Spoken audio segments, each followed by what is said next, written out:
Local Decision 2022 continues. I'm Eric Nelson. Thanks for joining us. And in the North Metro TV studios now is Brad Wise, a candidate for Anoka County Sheriff, who's got an extensive background in law enforcement in Coon Rapids and in Anoka County. And Brad, welcome. All right, thanks for having me. I appreciate the opportunity to speak about law enforcement issues in our county. Yeah, good to talk to you, and tell us about you and your background and what you bring to the table for this position. Well, good. Well, again, I've talked a lot to citizens out in the community about my background. My family moved to Coon Rapids when I was 12, and except for a few years in college, I've essentially been an Anoka County resident ever since. I currently reside in the city of Andover. I started in the private sector in hotel management of all things, but along the way migrated to law enforcement. Started at the Coon Rapids Police Department in 1995 as a patrol officer, rose through the ranks until 2011 when I became the police chief. And I was the police chief for the city of Coon Rapids from 2011 to July of 2022 when I stepped aside to run for sheriff. All right, the main issues in your eyes that are facing Anoka County, and what would you try to do to improve things if you become the sheriff? Well, of course, the reason the position exists in the first place is regarding public safety and protecting citizens from crime. So that's job number one for certain. Job number two for my role as sheriff to make sure that all the services provided by the sheriff's office are provided with excellence by staff that love the work that they do and are committed to providing the level of service that the citizens demand. And truthfully, in 2022, keeping the morale of law enforcement employees in general high has been a very difficult challenge. It's something that I excelled at Coon Rapids. I left a department that had a great culture of men and women committed to making a difference, and that culture is what will come with me to the sheriff's office, and I'm anxious for that, to be a part of that organization. Now, you're on the record as saying that you want to effectively reduce crime and further insulate Anoka County from the impact of bordering counties that are indecisive regarding public safety. What exactly does that mean? It's, we just have to be honest with ourselves. The things that are happening in Hennepin County, the nature of the narrative in Hennepin County is questioning law enforcement, the profession, rather than questioning the individuals where they had negative incidents. And those are two different things. And it's become kind of my mantra to try to make sure we separate the profession from bad police work that gets done. And when you successfully do that and you support the officers and the staff for a law enforcement agency, they'll be well motivated to do their job. And right now, from my perspective, in fact, the line I've heard for many years is people vote with their feet, meaning law enforcement officers in Hennepin County are leaving, coming to places like Anoka County because they don't feel the support. And I know they get very committed support for a good number of their citizens, but the narrative that's controlled in many ways by the media is negative and demoralizing, and people don't want to work in that environment. And given that there's a shortage of officers overall, they can choose to come over to our side of the river, and they do, which is to our benefit, truly. So Minnesota's been an epicenter, really the Twin Cities, for global hot-button issues. George Floyd, Dante Wright, Jamar Clark, Philando Castile.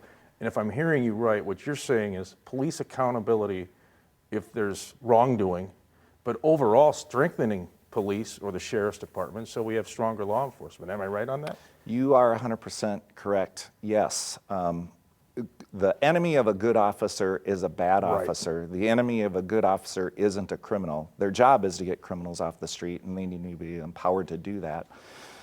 But bad officers need to be rooted out, and they are. And good agencies have been doing that. And I'm proud of the work I did at Coon Rapids to have a positive culture, and I'm proud of the law enforcement agencies that were my partners in Anoka County. There's 10 cities that have their own police departments, all of which are led by excellent police chiefs that are providing tremendous service to their communities, and we all have this same elevated culture, which is really good for the residents of Anoka County overall. We hear that phrase, blue code. Do you believe you can create a culture as Anoka County Sheriff where if somebody's doing something wrong, that their colleagues will dime them out, for lack of a better phrase? Yeah, absolutely. Like one of the circumstances I talk about is Derek Chauvin, for instance, is that, obviously Derek Chauvin's been convicted and he's in prison. And the one thing I'm certain of is that Derek Chauvin today wishes that one of his peers would have pushed him off, would have said, Derek, I think you're upset, get off, we got this. And if those other 3 officers had said, we got this, that whole circumstance would have changed. And I bring that up because that wouldn't happen in Coon Rapids, the agency I was in. People get mad. Officers are capable of getting mad, but the officers look out for each other in the sense of doing things the right way. That was just our ordinary culture there. And the Anoka County footprint, I mean, it goes from Columbia Heights on the south, Linwood Township on the north. So you have a wide variety of demographics and different populations, and so how do you handle that? It's really challenging because northern Anoka County is dramatically different than southern Anoka County, but everybody has a shared interest in public safety. No one wants to live in a high crime city, or no one wants to walk on a city street that they feel unsafe. And so that mission is the focus, really, as the sheriff race has moved on. Really, it's been laser-like focus on providing public safety, meaning getting violent offenders off the streets, being transparent, officers that police ethically and in a constitutional way is universal language to everybody in Anoka County. Some of those other elements that we see outside of our county really are just white noise, and we need to be not distracted by that. My goal is to provide excellent public safety to all of Anoka County. You hear the phrase tough on crime. I'm a law and order candidate. What exactly does that mean? Well, what it means is holding people accountable, meaning when a crime is committed, you aggressively investigate and you take that person into custody and you present them to a judge. Sometimes people think of law enforcement as a bigger job than what it really is. In the end, if somebody victimizes another person, whether a person crime or a theft or something like that, law enforcement's job is to find them and present them to a judge so that they're held accountable. That's our role. And if we do that well, public safety is good, because people, let's say somebody who has an intent of committing a crime in Anoka County, they know, wait a minute, in Anoka County I'm likely to get caught. I'm not going to commit a crime there. I mean, that's the essence of what we're up to. Brooklyn Center recently said we will not enforce minor traffic stops. Maybe a taillight is out or something like that. That's fostered by the Dante Wright situation. Where do you land on that? It's silly. Truly, it is not a law enforcement solution to a problem. It's all that in particular is talking about traffic safety. Light bulbs being out create an unsafe vehicle. That's the purpose. If the legislature thought those things shouldn't be illegal, they would rescind those laws and none of them would be enforced. But the reality is traffic safety is a very important part of law enforcement in general. And I always encourage officers to do traffic enforcement. The roads are crazy in 2022. Everybody experiences that.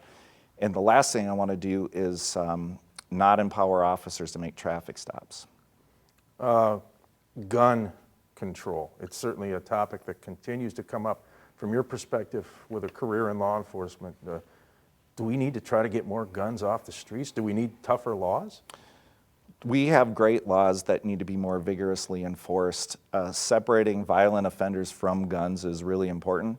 If a violent offender is arrested by one of my officers or deputies, severe punishment needs to take place in a judge's chambers to send a clear message that that won't be tolerated, because violent offenders are prohibited from having guns, but yet somehow they're getting guns, and we need to make sure we hold those people accountable. Generally speaking, do you think Anoka County is a safe county at this point in time, 2022? Absolutely. I can tell you an anecdote. Of course, as a police chief in Coon Rapids for a long time, crime statistics were very important to me because that's how we measured how effective we were. From 2011 to 2022, when I stepped aside, serious crime in Coon Rapids is half of what it was. But a short anecdote was in 2021, I had a conversation with a good friend of mine, Chief Envoldson with Brooklyn Park, and he said for 2021, they had almost 200 shooting incidents, random shooting incidents in the city of Brooklyn Park. Meanwhile, in Coon Rapids, we had 10.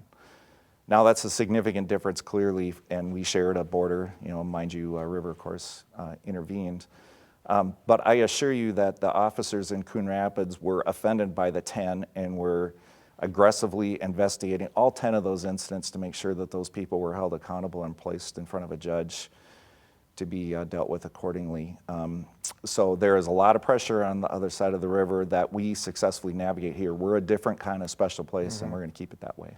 In the wake of some of the high-profile incidents, again, that have happened right here in the Twin Cities, where are you on maybe changing tactics and the way officers are trained, or are you comfortable with the way things are? I'm comfortable with the training the officers get. My focus as sheriff is going to be on the morale of the officers. Like I said, the culture of my department was outstanding. The officers loved working there. We were a destination law enforcement agency, meaning other officers came there to work. As far as the level of service provided by the sheriff's deputies, it's determined by how much they love their jobs. And I'm committed to the idea of creating a work environment that they love, which requires a good contract, so labor agreement that's satisfactory to the people who work there. It requires community support, so I'll do all I can to make sure the citizens are supporting the work of the department and the deputies. And the third part is a culture within the organization that's built on helping subordinates be successful. My job as sheriff is for everyone in the organization to have a successful 30-year career, which I always define as them getting opportunities to pursue whatever goal they have for their law enforcement career. That's one. Of course, there's no guarantees they're going to achieve it, but they're going to get the opportunities. Number two, they're going to be supported by the administration so that they're physically well when they get to the end of their career. And then the third part of that, which is especially prescient in 2022, is that they're mentally well at the end of that career. Those three things are the points of emphasis, and high morale results from that. How do you recruit and retain officers? Right now, it's not a job that a lot of people say they want to get into, or a profession. How do you change that narrative?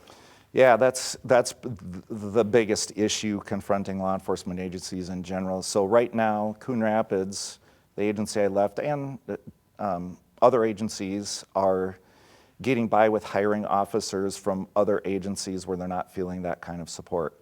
But eventually, you're going to run out of other people's cops, and it's a fundamental problem that young people, caring, compassionate, smart 18-year-olds aren't choosing to go to school to become law enforcement officers. That's a big deal. As sheriff, it'll be, there's really two roles. There's one in running the agency itself, and then role number two is influencing world events in terms of the state and lobbying legislators to be supportive of law enforcement, to encourage changing the narrative on the profession, to encourage supporting young people pursuing the profession. Those will be focal points for me also, because I need many young people to want to do this job. I've heard of agencies in Anoka County that received 0 applicants when they posted a vacancy. That's a major problem moving forward that needs to get addressed. When I was looking for a job, it would be hundreds of applicants for every single position. We need to get back to that. Changing demographics in parts of Anoka County. You dealt with it in Coon Rapids. Absolutely. How do you deal with diversity, and how do you recruit maybe officers of color? Yeah, again, another huge challenge. So in Coon Rapids specifically, we worked on a number of community-oriented ways to be engaged with diverse populations, because we know that our city was more Caucasian and then is evolving into more persons of color, and as accordingly, you need to reach out. You can't just sit back and wait, you need to reach out. So we had a multicultural advisory committee, which was basically an advisory committee to the city and to the police department to encourage young people to get into the profession. And then we use, in Coon Rapids anyway, our police exploring program, which is kids 14 to 20. It's sort of an offshoot of Boy Scouts of America, but the idea is to get kids, diverse kids, from the schools to check out the profession, support them in the way they might learn to be law enforcement officers in the end, with the hopes that they'll apply, that they'll say, you know what, this is for me. I'm the right personality to deliver a service to my community, and I want to do this, and that we'll have applicants stand in front of us that'll carry on the future. All right, before we wrap it up, I'll give you the chance to make one more pitch. Why should you be the Anoka County Sheriff? Yeah, and thank you for that opportunity. As a candidate, I am the candidate with the senior leadership. There's a difference when you're the lead executive of a law enforcement agency.